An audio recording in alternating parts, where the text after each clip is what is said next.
That was the trailer for the new documentary, The Subtle Art of Not Giving a Fuck. And this is Factual America. I'm your host, Matthew Sherwood. Each week I watch a hit documentary and then talk with the filmmakers and their subjects.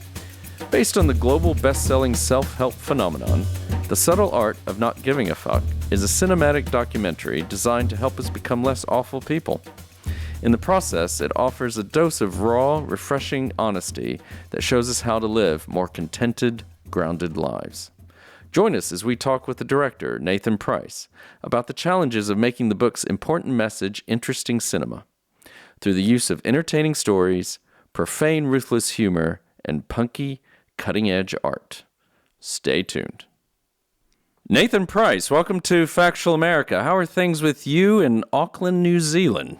Very good. Very good. Life is good. The movie's coming out. I'm actually on holiday. So, yeah, it's summertime. Things are fine. So we can only hope for summer at this stage, us here in the UK. Just to remind our listeners and viewers, we're talking about The Subtle Art of Not Giving a Fuck.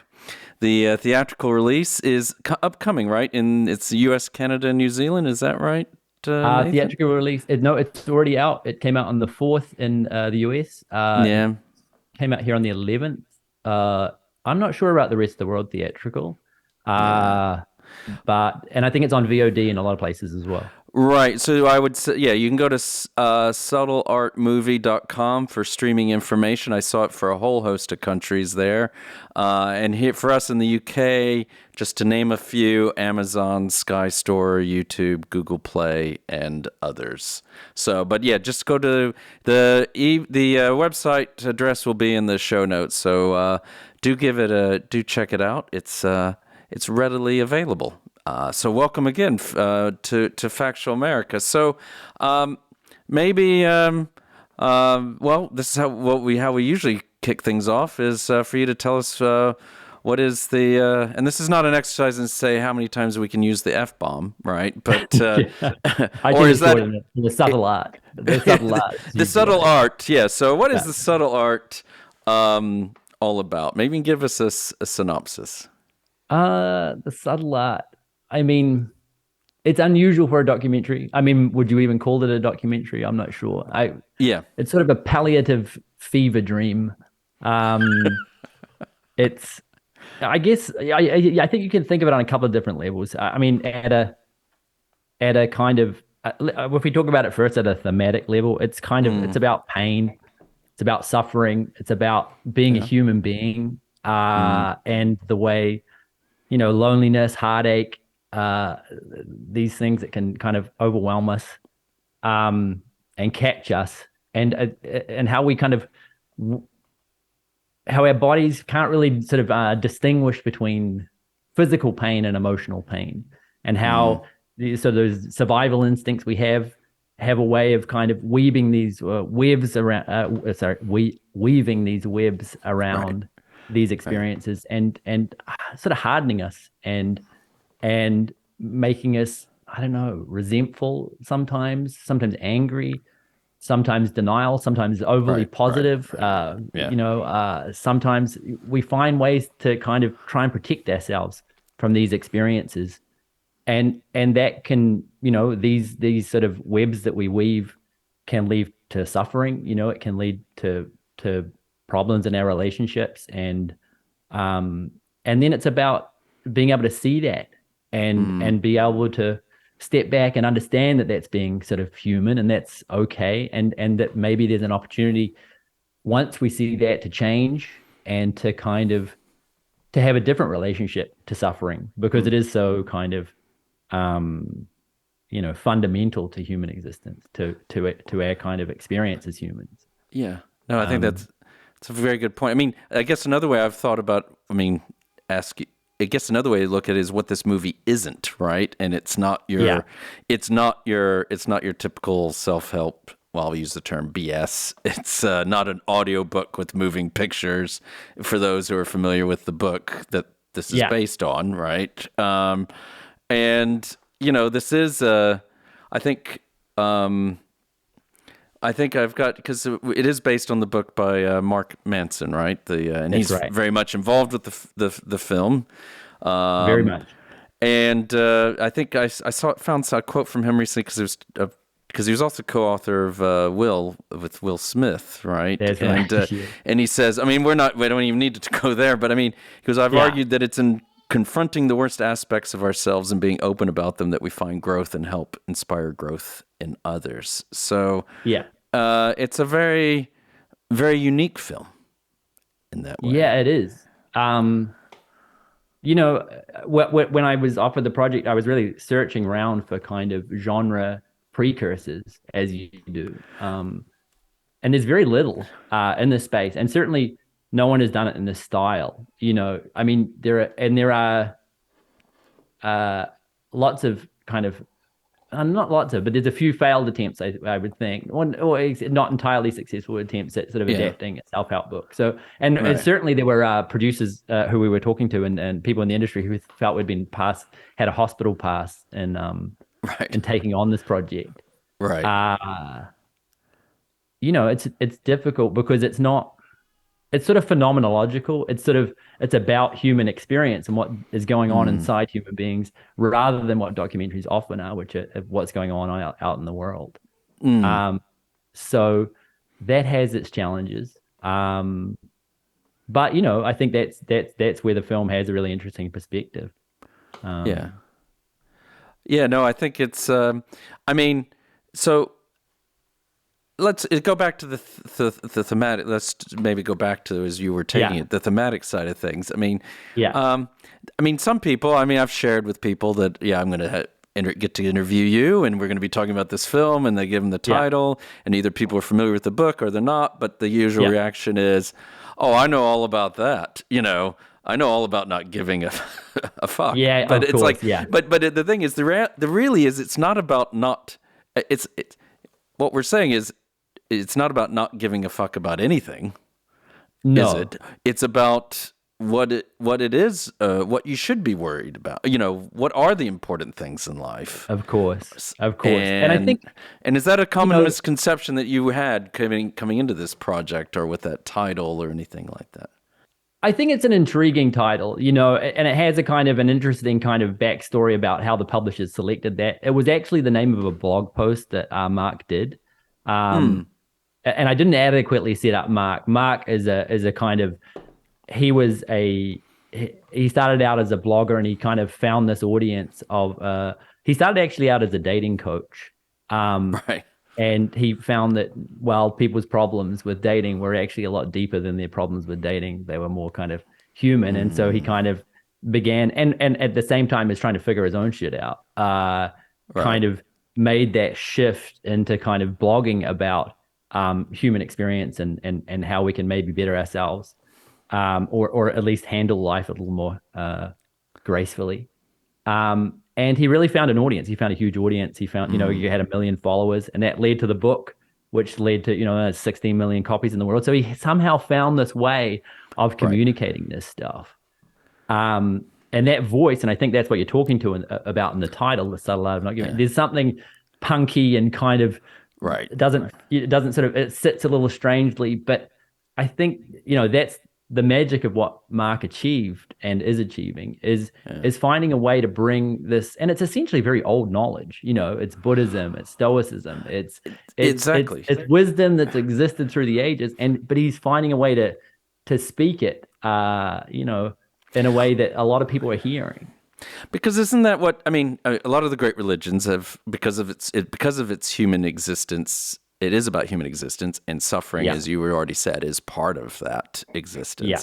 But somewhere along the way, we got sold this bill, or many of us did, that it didn't, that what the very essence of life wasn't that way, or didn't have to be that way, or you could get beyond that. Would that be fair? Is that part of kind of what Mark's getting at with this? Well, I think so. I mean, he makes an argument about the positivity kind of, I don't know what you'd call it, the cult of positivity, but that you can just sort of positive think your way out of these situations, just if you kind of are upbeat enough, then it'll all wash off your back and you'll be fine. And so they're saying that there's a certain dumbness in that.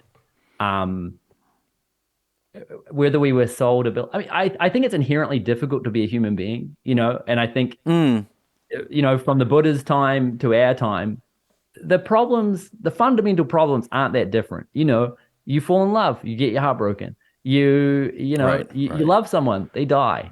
You're born and you're told that you're gonna die soon, and Right. it's just hard to be a human. And also we have these amazing brains that got us here, and these amazing bodies, and they're really hard to drive. They're just so complicated and so subtle and so capable of protecting us that they can be quite destructive if not wielded,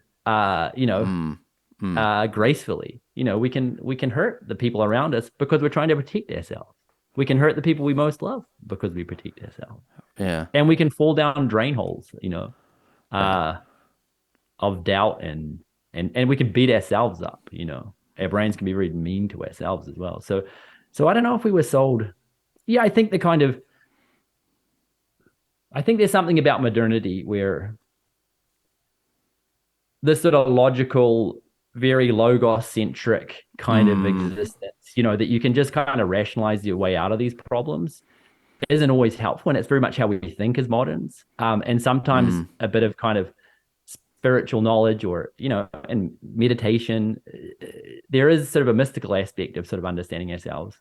And I think there are sort of structural reasons for that. But I think it is partly to do with modernity, and I think we do live really in psychologically difficult times. I think with with the devices we have in our pockets, we just have access to so much other human emotion flowing across us, and we're so emotion can be so contagious that it is hard for people now. And I think you see that the rise of mental difficulties for young people, and it's a hard time. So I think it is it's a very prescient message. Yeah.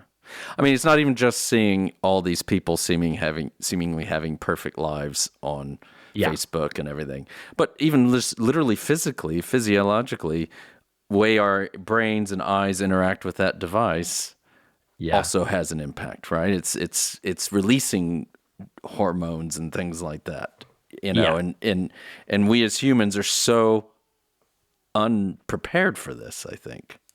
Well, yeah, I mean, I guess the design is designed with the human mind in mind, and it's sort of a feedback loop, and if they can get what they want out of that interaction, that's, and I guess that's an argument why it's a really important time to understand your own mind and to understand the subtleties of it, to understand. And I just want to also preface that it sounds like a serious film. Well, I was about to turn, which it is. It is, yes. But it also, it's.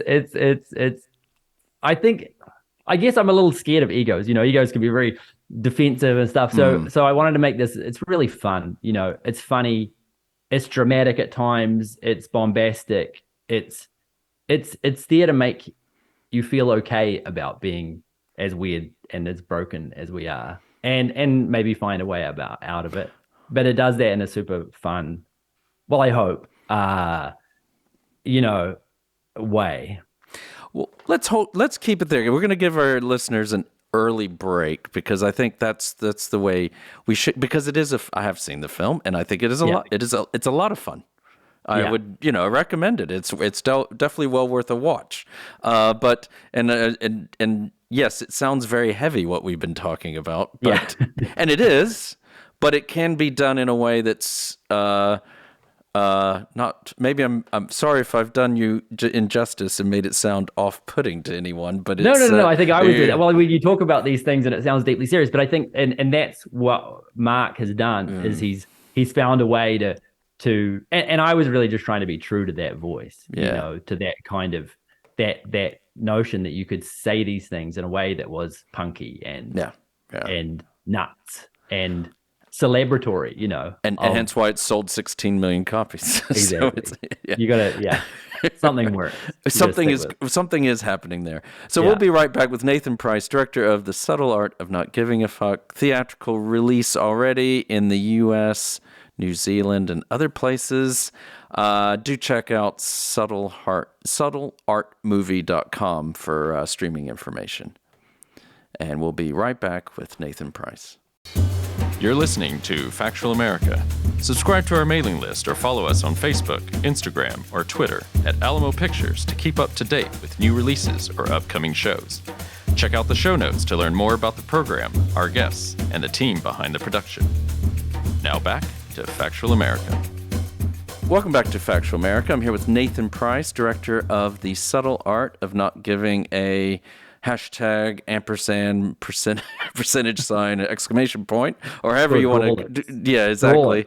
Yeah, that's what you call that type of writing, apparently. Yeah. What is that called? A grawlix. You know, they used to have it in the Asterix comic. Yeah. So it's a type of writing that's expressing. Well, I guess it's very, it was in Asterix comics, but it's like the emojis we use today, right? Right. Exactly. Yeah. I didn't know that you. There you go. Oh, good. I learned something. I've learned more than one thing today. There was some discussions with the marketing team about what grawlix to use. So, let's talk. This is as we were talking before the break. It must have been an extremely fun film to make, or maybe not. I'm sure it had a lot of challenges. But whose idea was? So let's start from whose idea was it to bring a self-help book essentially to the screen? So Matthew Metcalfe, he's the producer at GFC. He read the book and was quite taken by it, and he reached out to Mark.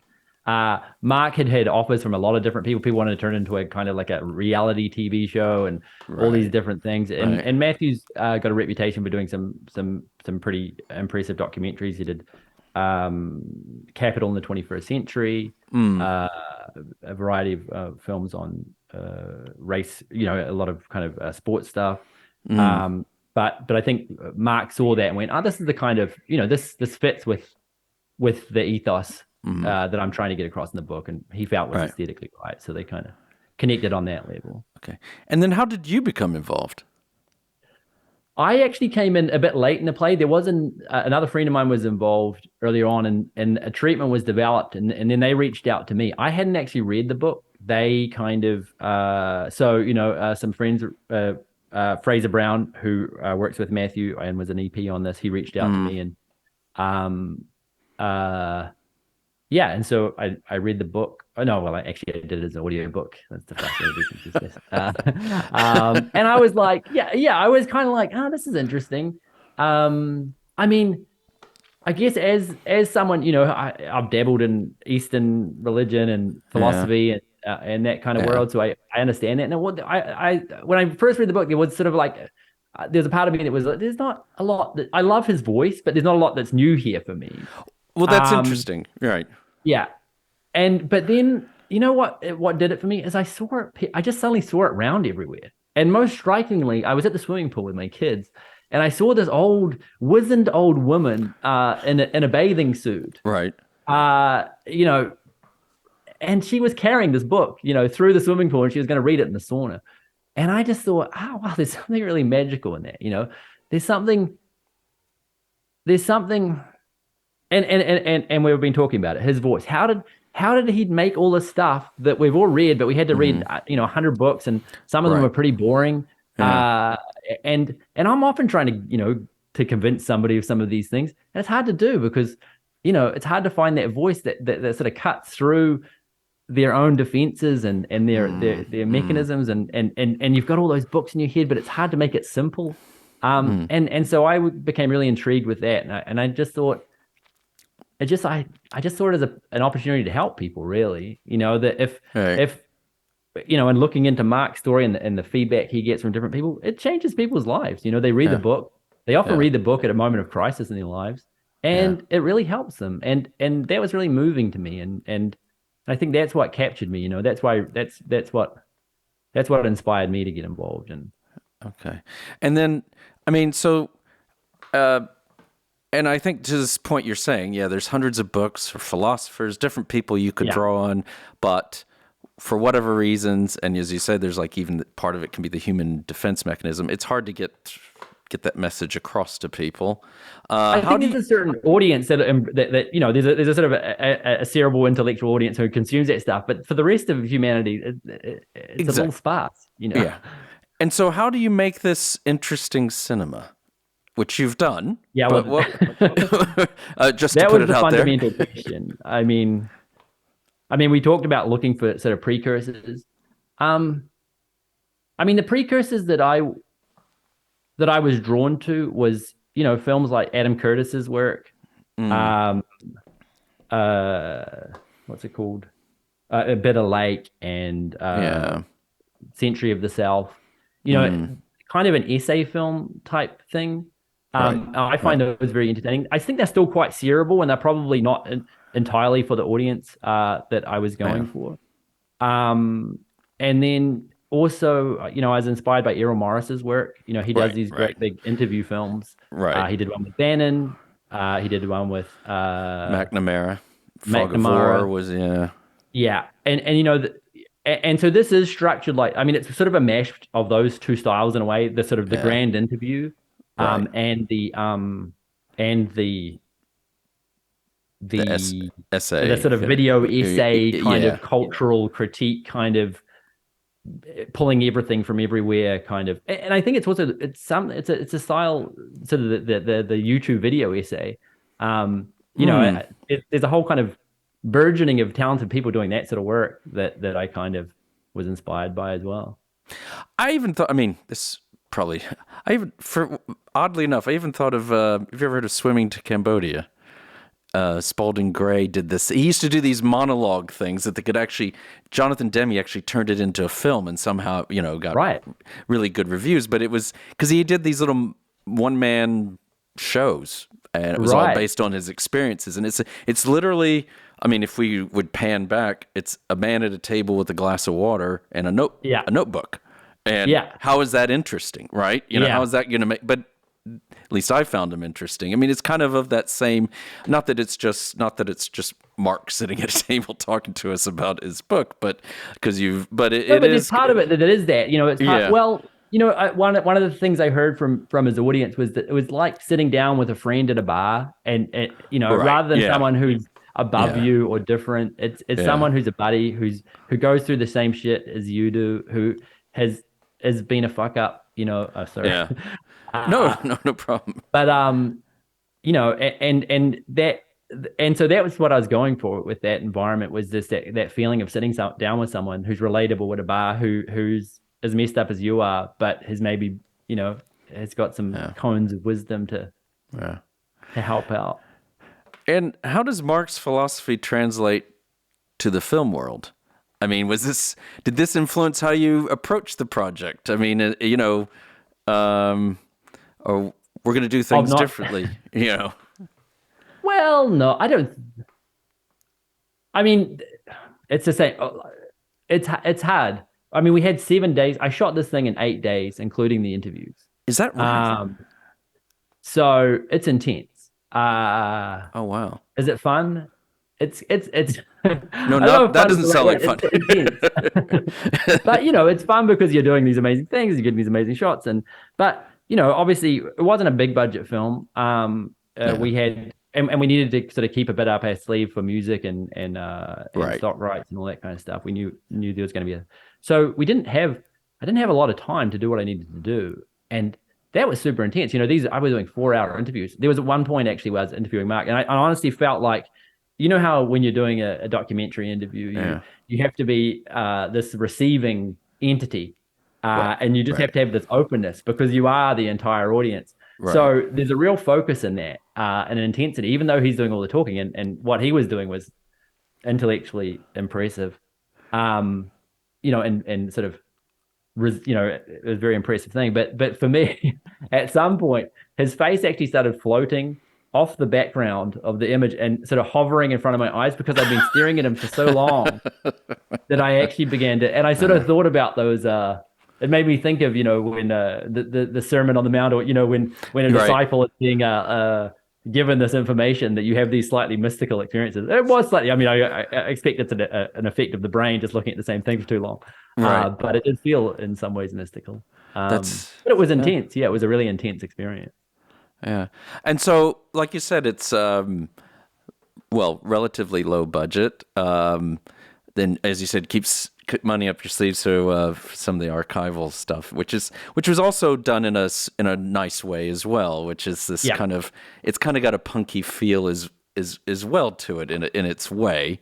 I mean, in terms of the images and stock stuff that you Well, picked. archives, Yeah. yeah, it's super challenging actually. I mean, it's like how do you kind of express these very internal concepts and very concepts Right. of mind and so we did a lot of searching for artwork and digital artwork. It was Mm. slightly tricky timing because it was sort of the NFT boom. So all Right. these digital artists, we were trying to get their work, and we lost a lot of work because of this. They were just selling like, I can get 10 grand for this, I can get 20 grand, and we were like, we can Well, you pay you a can few go hundred back bucks. to I him don't know. now. Yeah. And so we were right in the middle of that. And the other thing that would have made a really massive difference, I think, now is if we were in Midjourney. I just did a project using Midjourney. Mm. Um, and if we could have generated some of the artists and some AI, that would have been perfect for some of the stuff that we wanted to do. Right. But that was really challenging. And then you just have to be really kind of creative with your. We found film. We got in touch with the famous panda sequence. Right. Is actually a commercial and that I used as a reference, and I thought I could make something like that, but I'm like, I just don't have the time, and this is so Right. good. And so we reached out to Ali, who's this amazing ad guy, Yeah. ad director, and he was kind enough to let us use the film, and that Yeah. made a massive thing. And then there was another guy, Cameron Gade. I found his a music video thing that he had done on one of the other. There's amazing stock sites now. Mm. Um, and it had the character with the gold hood. Right. Right. Um, Right. Yeah. and so we reached out to him and said, "Can we have your rushes, man?" And we'll, because this is a really interesting character for us because we're trying to, and we haven't really talked about this, but we're trying to create this sort of meta character that experiences the film. Right. Um, and so that was a mission in itself. It's not just the usual stuff of just people not wanting to give you footage. It's like how do you find stuff that kind of expresses this and in a kind of a crazy artistic way. And And that's then a, there were other things. You can find amazing things. Those old war films we found right. Right. from Getty, and they were actually Warner Brothers films. And Warner's won't give you the studios generally won't give each other archive anymore. They're just so Right. competitive now. Yeah. But because they'd give them to Getty, we were able to kind of I probably shouldn't say that. I think that would get taken down. But No. but No. you can find films, and then you find a big cache of them, and then you can go, okay, well we've got all these shots, and now we can make the sequence. Yeah. So there was a lot of kind of really creative work done, and I have an amazing researcher who's actually in the UK, Right. who I'd worked with in Ad Times, and he was really good at that thematic research. But Yeah. we just went through literally tens of thousands of clips to try and find stuff that resonated. So did you do And the even then, it's hard because then a bunch of it gets pulled at the last minute. They say we can't Right. afford this, can't afford that, and then you're like, Right. oh Right. god. And so sequences you have to sort of rebuild. Yeah. It's hard. So you did all that those 7 intensive days first, and then the rest came afterwards. Yeah, pretty that much, was yeah. kind of how the production was designed. Yeah. Yeah. So we were basically doing interviews, and then we would shoot kind of some reenactment stuff in the afternoon. After I'd done the 4 or 5 hours in interviews, and we just burned them out. And then we did the stuff in the pool, and Yeah. did the big opening number. Yeah. Right. Right. Wow. I mean, and then any attempts by Metcalfe or any others to get like a commissioner on board or anything? I can imagine trying to pitch this wouldn't be the easiest thing. I mean, you've got a big name, but at the same time, how are you gonna, when you're trying to put forward to them how this is going to look on screen, it might not be the easiest thing to get across to. Yeah, I think it was a broadcast or long anything. process of developing the treatment, which was Yeah. before I got on board. The sort of initial treatment. But I think Matthew has a first look deal with Universal, so Yeah. he Right. is able to pitch them sort of ideas and see what the interest level is, and I think they, 16 million copies, it Yeah. definitely rings in a kind of a commissioner's ear, and if they can Yeah. get it for the right money and stuff, Yeah. which is so tight budget, fairly big audience, that I think that begins to go, oh yeah, Okay. works We can- out And- somehow. it's but then there was a challenge of like, yeah, no one has ever really done a self-help film in this way. yeah, It's a risk. I mean, they yeah, definitely sort of, roll the dice. yeah, And I yeah, think that's why, I'm not a traditional documentary maker. That's not my bread and butter is TV commercials. yeah. So I come from a world of, and I think they wanted that. They wanted something where it was more bombastic. It was more kind of, Right, right. I don't know what the word is. That thing we've talked about, that it's bombastic. It's not too serious. It's not just aimed up here. It's kind of, I don't know, whatever crappy thing I bring to it. No, but I think you bring up an interesting point because it was this. Had you made docs before? I'd done some at film school and I really enjoyed them, Yeah. but nothing really since then. I mean, I do TV drama, I do Right, right. documentaries. Yeah, No, sorry, not documentaries, but sometimes, the commercials I do have a sort of a documentary feel. Yeah, yeah. but no, But but the thing is, for commercials to resonate, they have a very limited amount of time, don't they? To get a well, message, and so it's a very poppy medium. It's like yeah, you have to find the part of yourself that's going to resonate. An advertiser doesn't want, they don't want 100,000 people. They want everybody, So yeah, you got to find that way to kind of tell a story that really connects. So in a yeah. way it is, yeah, that's the craft you really hone there, of like trying to take the parts that you find interesting and artistic and hone them into something that's poppy and that's fun to engage with and catches people and is different. And yeah. And then that becomes basically it sounds like a perfect marriage for what, and having seen the film, what they were trying to do with the project, isn't it? Or in terms Yeah. of, yeah, yeah.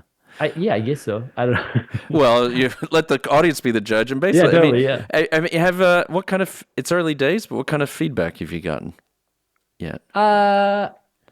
I think it's, it doesn't seem that different from the book. Some people love it, and some Yeah, people are like, it changed, it's changed my life. Some people are like, nah, I've kind of heard this stuff before. Some people are like, I fucking hate it, you know,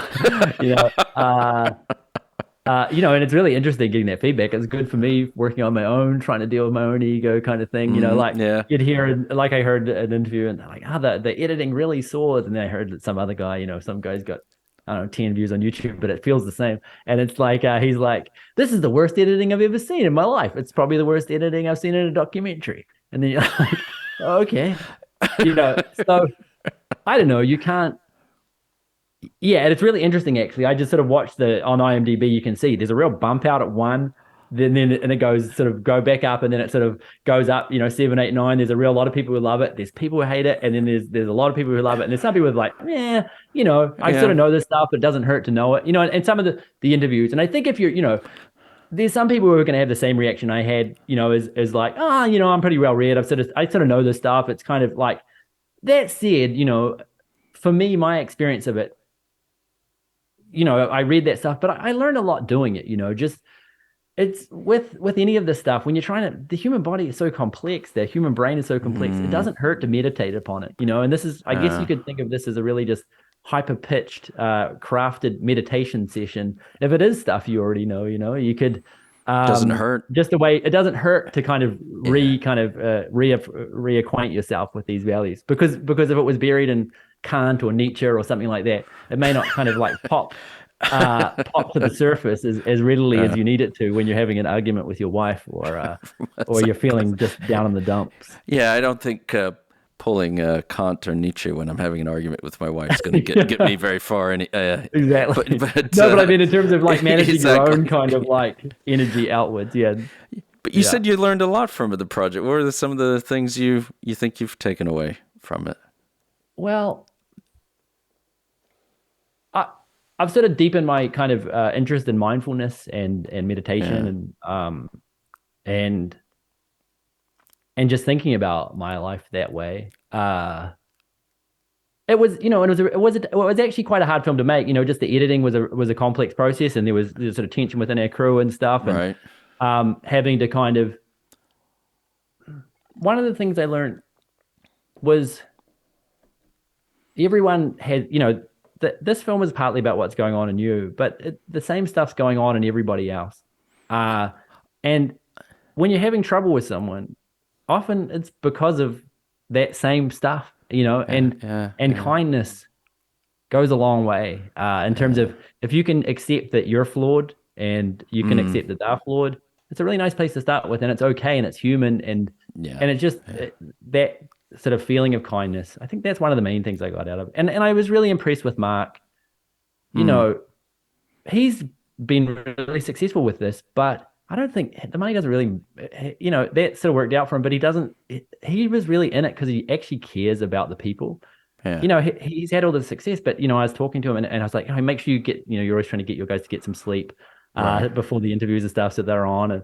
And he's like, on every Sunday, he sits down for 2 or 3 hours and replies to his fans who have written him letters about their problems and blah, blah, blah. A lot of them his assistant can do because they say, oh, he's already written an article on that. But he takes the 10 or 20 kind of most difficult pieces and he writes personally back to them, and he finds that as a way to kind of stay in touch with his message and stay in touch with his audience. Right. And I was just impressed by that kindness, that desire to kind of help other people, and yeah, I don't know. Maybe it's made me more attuned to that and want to be more like that myself, and spread that kind of love a bit. I don't know. Maybe that's what I learned. Yeah, I think. I certainly am. I mean, I think that, or is in a more punky way. I think the film and the book it puts it. You're not special, but I think that was his way of saying that we're, like you've just said, we're all so similar, and that once you just realize, I'm not the only one that's, I don't know, upset about this or resentful or suffering or put off by something, but wait a minute, what's just understanding that other person that you're dealing with, And I think in our work as filmmakers and stuff, that's really important because we do put ourselves in stressful situations, and a lot of people, the people you work with are often trying to do a lot of, they're trying to do the best job they can. They care as much as you do. So on that note, I mean, Nathan, is there a possible sequel in the works based on Mark's other books that he's done? I'm not sure, actually. I know there was an option attached to